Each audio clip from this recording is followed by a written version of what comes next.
What's up, YouTube? Welcome back. Let's get right into it. I say a prayer, I say a prayer, I say a prayer to whoever made you. High school, where did we leave off? So I think all I really told you guys about was my first relationship.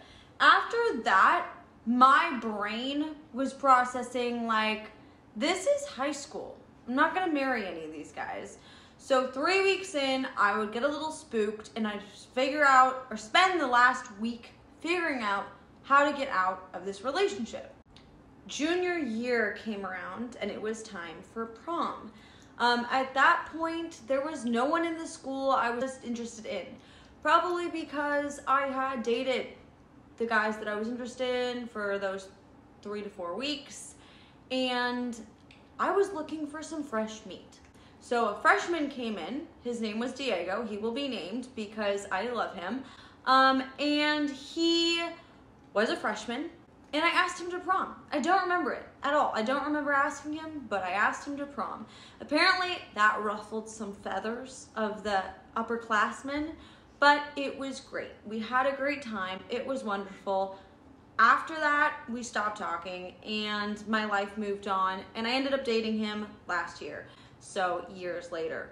But other than that, I didn't really have any relationships that were long lasting. I wasn't one of those people that got married right after high school, but the relationships I did have had an impact on my dating going forward in a bigger way than I realized.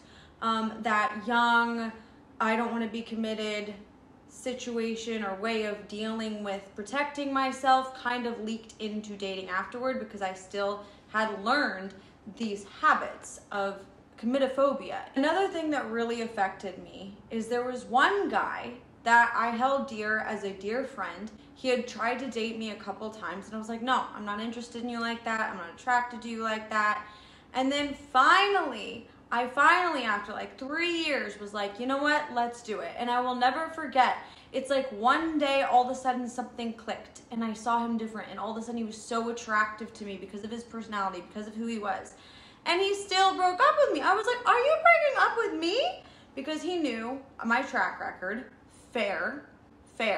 But after that, I was like, why? Why give that guy a chance when they're just gonna break up with you anyways? So my pattern then going forward was go for the one that doesn't make sense, the F-boy, if you will, because you don't know if they're gonna be mean or stick around and surprise you. Now, this is gonna sound ridiculous, but there's a lot of validity to it, okay? Johnny Depp said, you can always trust the dishonest ones to be dishonest. It's the honest ones you gotta watch out for, right? I don't like going into a relationship not knowing.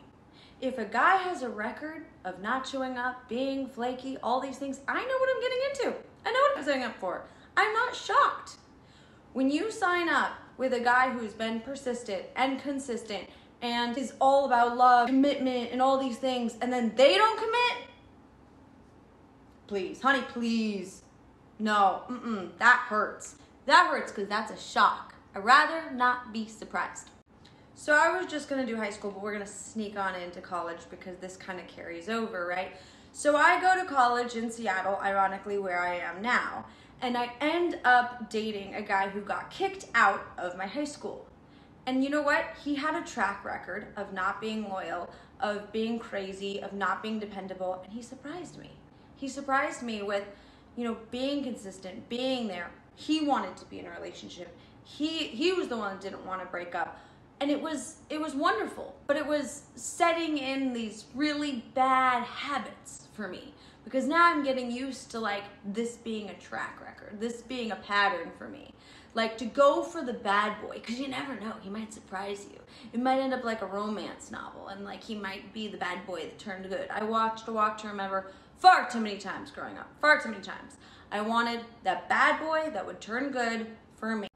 And something else happened in that relationship.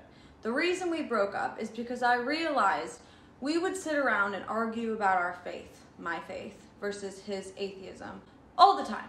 We would argue and argue and argue. And I realized it was starting to seep into every other area.